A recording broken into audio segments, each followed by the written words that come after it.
Assalamualaikum warahmatullahi wabarakatuh. Waalaikumsalam warahmatullahi wabarakatuh. Alamin wassalatu wassalamu ala asyrofil anbiya'i wal mursalin sayyidina Muhammadin wa ala alihi washabbihi ajmain amma ba'du.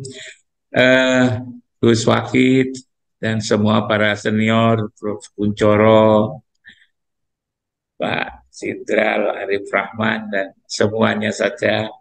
Saya mungkin menambah pandangan saya sedikit Gus Wakid kaitan puasa dan perubahan ini. Saya menangkap dari kewajiban berpuasa ini adalah kan untuk membangun ketakwaan, la'allakum tattaqun. Maka pertanyaan yang harus dijawab menurut imat saya adalah siapa sih sebenarnya yang bisa secara operasional ya, gampang dia pahami tentang takwa ini. Saya merasakan bahwa takwa ini adalah adanya keselarasan antara suara hati nurani, apa yang disampaikan secara dengan lisan, dan perbuatan. Kayaknya ini sederhana, keselarasan antara suara ruhani, suara batin, ucapan, dan perbuatan. Problem kita dalam kehidupan ini kan sebetulnya di sini ya. Seringkali apa yang ada dalam batin kita ini berbeda dengan yang diucapkan, juga berbeda lagi dengan apa yang dikerjakan. Kalau kita rasakan ya, kalau kita ngomongkan tentang apa yang terjadi di kita ya, mulai dari pimpinan, berbagai level itu kan tidak ada keselarasan ini. Kalau begitu menselaraskan suara batin, lalu apa yang diomongkan, apa yang dikerjakan itu lalu kan jadi berat sekali. Maka ini menjadi sumber problem. Suara hatinya sebetulnya bagus, sebab suara hati itu kan bisikan-bisikan dari ilahi. Tapi ternyata ini juga tidak bisa berwujud. Kalau untuk membangun terbangunnya keselarasan ini lewat pendidikan, lewat seminar, lewat musyawarah, rasa-rasanya kok tidak tercapai. Maka lalu Allah sendiri menggunakan cara ialah lewat puasa. Puasa yang seperti apa? Puasa yang bukan hanya sekedar me, menghindari makan minum dan hubungan suami istri di siang hari, bukan itu, tapi adalah mempuasakan yang disebut dengan hawa nafsu dunia setan ini. Dan kalau puasa ini berhasil mempuasakan hawa nafsu, maka sifat-sifat mulia yang ada pada nurani ini, ialah sidik, amanah, tabligh, dan fatonah, itu bisa terbangun dalam diri setiap manusia itu. Yang tadi dikatakan oleh Profesor Basar adalah dimulai dari diri sendiri, dimulai dari semua orang. Lalu kalau kita mengandai-andai bahwa memang puasa itu mampu untuk merubah menjadikan kualitas pribadi ini menjadi betul-betul takwa, betul-betul bisa menselaraskan antara apa yang disuarakan oleh hatinya, apa yang diomongkan, dan juga apa yang dikerjakan. Lalu kemudian bisa melahirkan sifat-sifat sidik, amanah, tabligh, dan fatonah, ini akan menjadi luar biasa. Menurut hemat saya ini akan menjadikan kekuatan.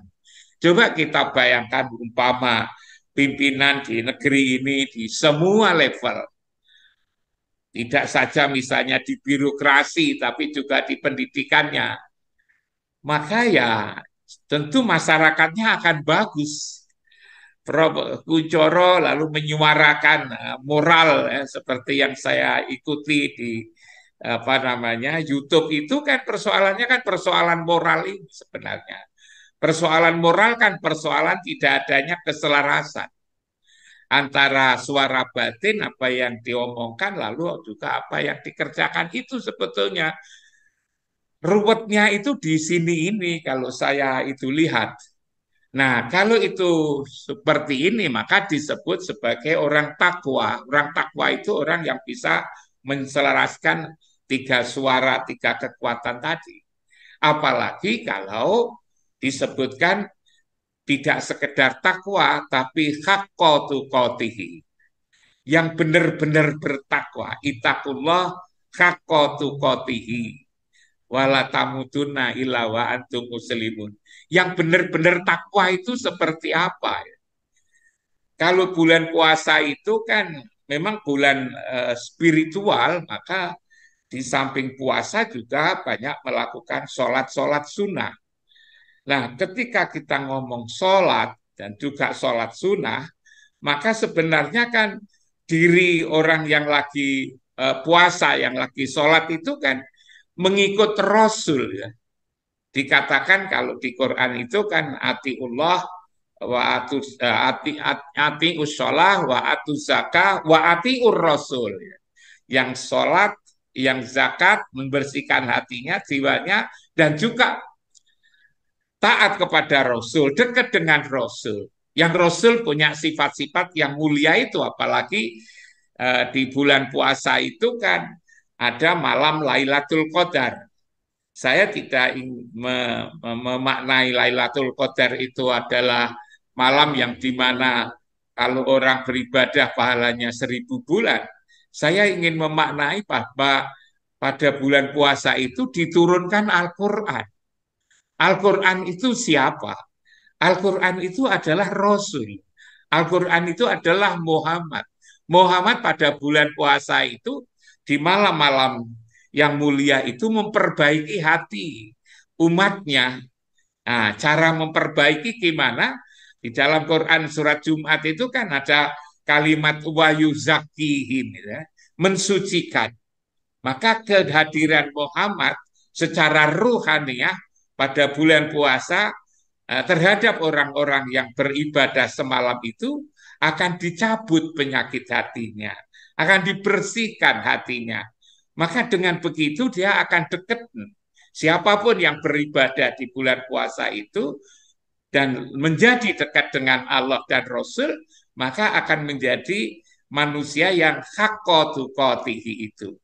Nah, dengan manusia yang haqqatu qatih yang ikut Rasul tadi, bimusolah wa atu zakah wa atiur Rasul, maka tatkala Rasul mampu membangun masyarakat Madani mulai dari Mekah dan Madinah itu, maka akan melahirkan pemimpin-pemimpin di semua level, di semua bidang, bidang ekonomi, bidang politik, bidang pendidikan, dan juga bidang-bidang yang lain.